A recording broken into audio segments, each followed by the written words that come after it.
telah diizinkan berperang bagi orang-orang yang diperangi, karena sesungguhnya mereka telah dianiaya, dan sesungguhnya Allah benar-benar Maha Kuasa menolong mereka itu.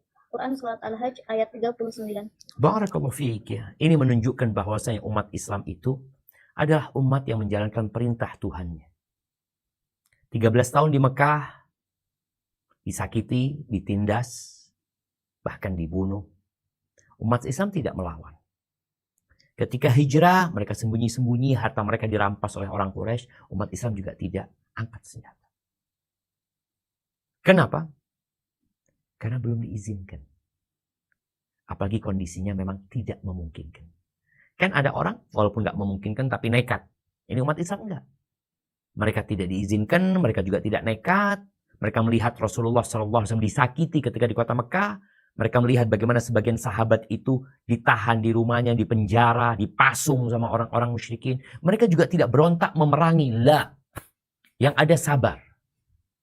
Ketika sudah sampai ke kota Madinah, dan ternyata orang Quraisy ini nggak berhenti, mereka sudah terpisah dengan jarak 435 km kira-kira. Ternyata mereka masih ganggu.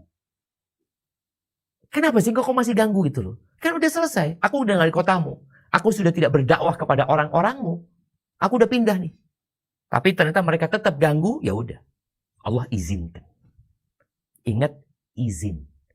Bukan perintah. Sehingga kita harus paham. Ketika diperintahkan, mau tidak mau harus jalan. Ketika diizinkan, maka pilihan. Boleh dikerjakan, boleh enggak. Kok cuma diizinkan. Kok nggak mau ya nggak apa-apa. Dan ini, izin ini, untuk apa tujuannya? Ya, kita akan baca. Nah, tafadhol. Ayat ini diturunkan di antara beberapa ayat yang memberi petunjuk kepada mereka bahwa izin berperang tersebut hanya dimaksudkan untuk mengenyahkan kebatilan dan menegakkan syariat-syariat Allah. Syiar-syiar Allah. Nah. A'udzu billahi minasy syaithanir rajim. Alladzina makkannahum fil ardi aqamus salata wa atawuz zakata wa amaru bil ma'rufi wa nahaw 'anil munkar, yaitu orang-orang yang jika kami teguhkan kedudukan mereka di bumi, niscaya mereka mendirikan salat, menunaikan zakat, menyuruh berbuat yang ma'ruf dan mencegah dari perbuatan yang mungkar. Quran Surat Al-Hajj ayat 41.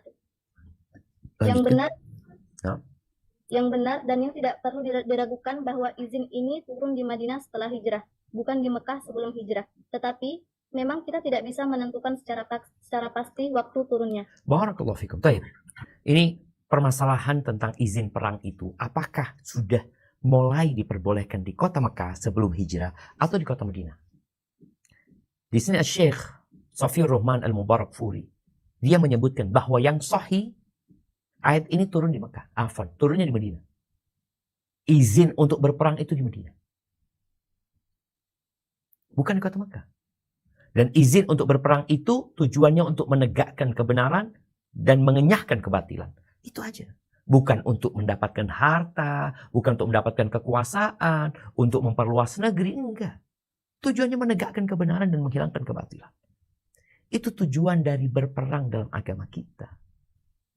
Bukan karena syahwat dan nafsu mereka berperang. Barakallahu fiik. Baik, lanjutkan. Izin untuk berperang ini sudah turun, namun ada baiknya jika sikap yang diambil kaum muslimin dalam menghadapi kondisi yang dipicu oleh kaum Quraisy dan kekuatannya ini. Ialah dengan cara menunjukkan kekuasaan terhadap jalur perdagangan Quraisy yang mengambil rute dari Mekah ke Syam. Untuk menunjukkan kekuasaan ini, Rasulullah SAW telah memilih dua langkah.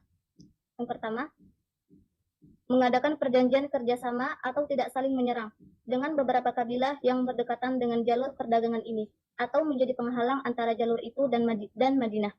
Di bagian sebelumnya, kami sudah menjelaskan perjanjian beliau dengan pihak Yahudi, termasuk perjanjian kerjasama atau tidak saling menyerang dengan Juhainah.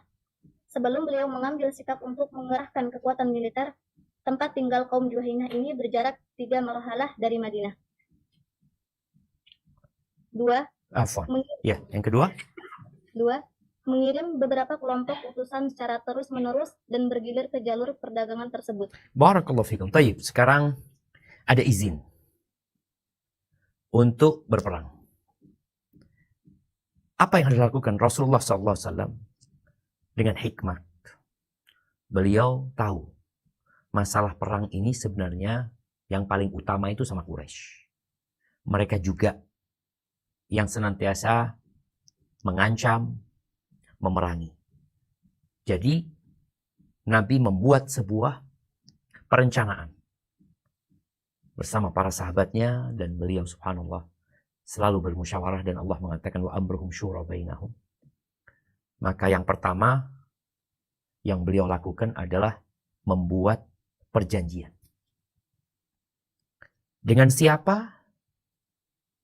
Dengan kabilah-kabilah yang dekat dengan kota Madinah, yang tempat mereka itu berdekatan dengan jalur yang dilalui oleh orang-orang Quraisy. Kalau sekarang kita tahu di setiap kota itu ada jalan provinsi, ada jalan kota ya. Jadi Nabi SAW melihat ini gimana caranya.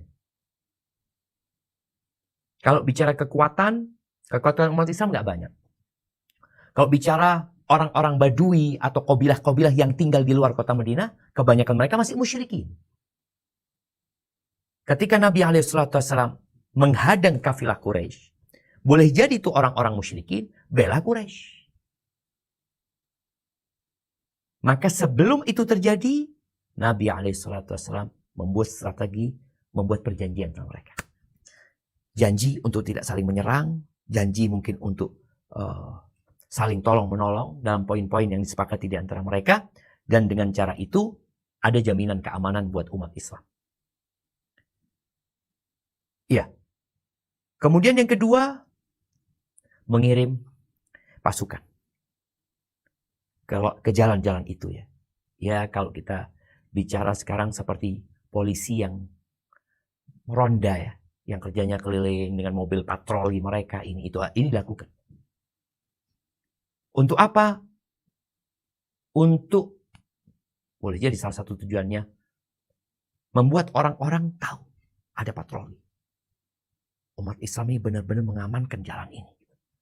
Sehingga biasanya orang-orang jadi takut untuk melakukan pelanggaran ini dan itu. Nah,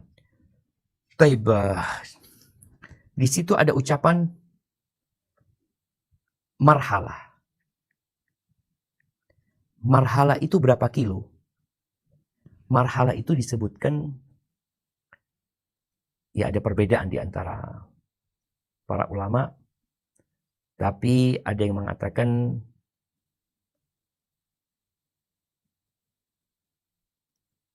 bentar ya, al-marhalah itu disebutkan adalah perjalanan sehari ya.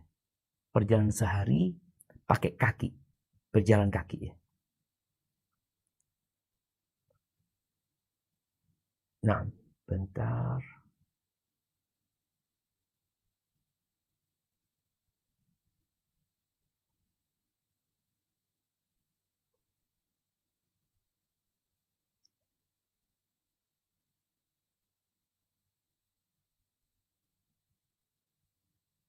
Ya, tadi disebutkan marhalah itu adalah jarak yang ditempuh oleh musafir dalam